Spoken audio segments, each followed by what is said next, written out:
Welcome to my first tutorial where I'm going to teach you how to create from an image an icon. It's very simple, very quick. So I'm going to show you an example of how I used an image and I created into an icon.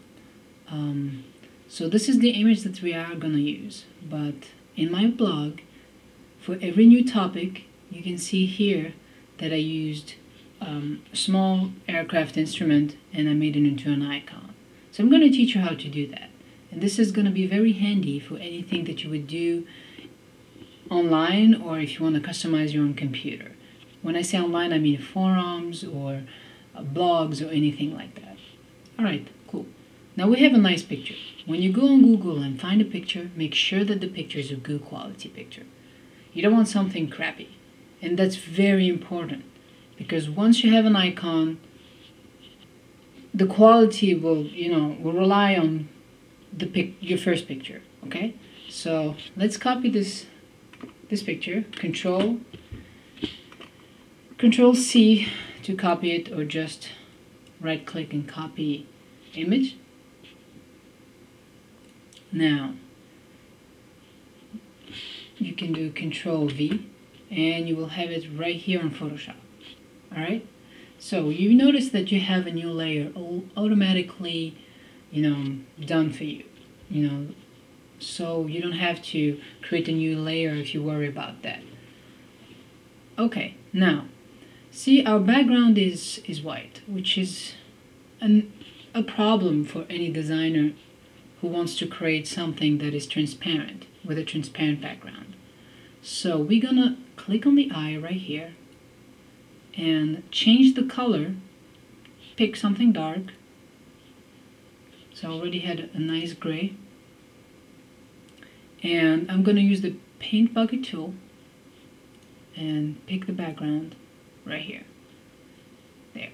And now you're going to see what's the problem that we're facing, so that we have this extra stuff right here.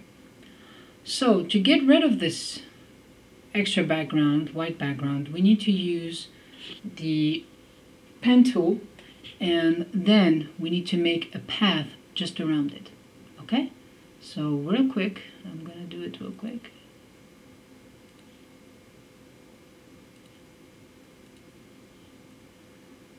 And I don't think I'm gonna use this part, because this will give like a 3D view, which I don't like. I want just a simple from the top view. So I'm just gonna select from here.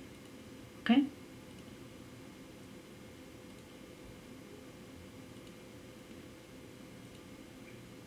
And real quick.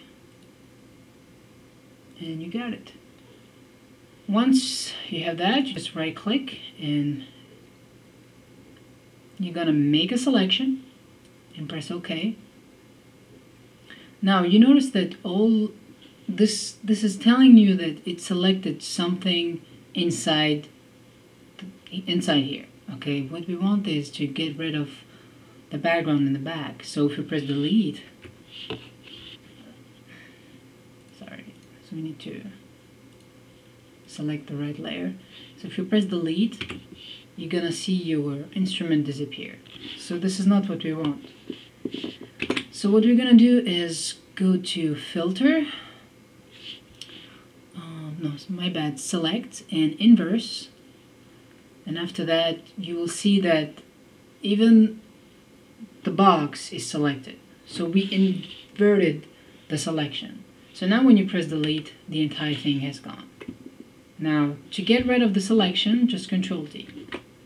And here we go. Cool. Now we need to make sure that the picture has a nice color and everything, and we need like some auto level, auto contrast, and auto color. Done. So here they are in image and adjustments, auto level, auto contrast, and finally auto color. There. Looks much better. Looks more professional, better color and everything. If you're not satisfied and you want it like a little bit gray and everything, you can play around with the options in the adjustments right here with the levels and the color balance and brightness and contrast. Alright, cool. Now, what we have here is a nice image that is completely transparent on its background, but we need few effects to make it look like an interesting icon. So we're gonna go to add a layer style, just right here, it says FX, and click on blending options, and click on drop a shadow, and just see the difference. You see a shadow right here. I just want to play a little bit with the distance just to make it more interesting. There, you can even change the color here, so you have a lot of options to play with. And now I'm gonna do an inner glow, and you'll understand why. This is what it does, and you might say to yourself, "Oh, this is looking bad." Okay, you're right. It looks bad. So what we're gonna do? We're gonna do black, and we're gonna change the blend mode to normal. And it's gonna hide all the white line that I had from my first cut, and it's gonna make it look really professional and really neat. Nice. Now it's all set, it's all finished, you got an icon, but you need to save it in the right, in the right format. So you need to take the background out, and we're gonna use the crop tool because we need to take out all that extra space that we don't need.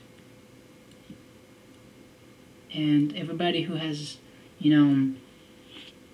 forums and all that stuff, they know that, space is important. So like this is better.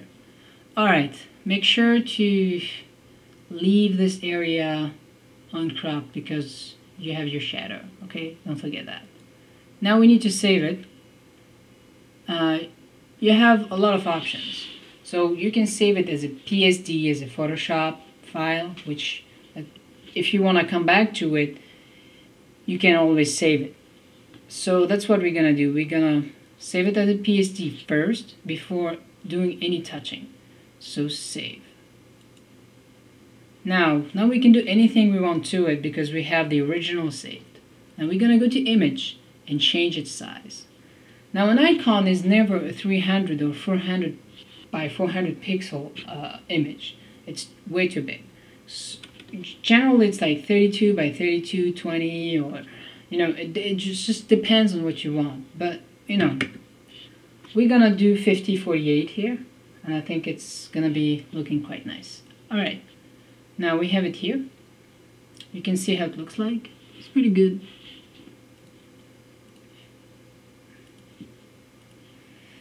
Now, okay. So if you see that it's pixelized, this is normal because you zoomed in way too much. But this is the right size. This is what you're going to be seeing on your forum. If you have forums about aircrafts, and the new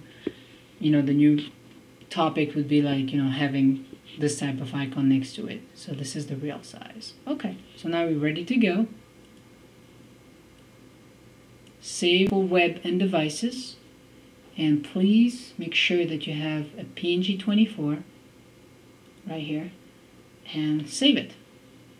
And you save it to an icon, and that's it. Quite easy. You can do that for anything that you really want, and I hope it's gonna be easy. If you have any question, please leave a comment, and visit my blog and email me. Alright, I'll see you soon. Bye.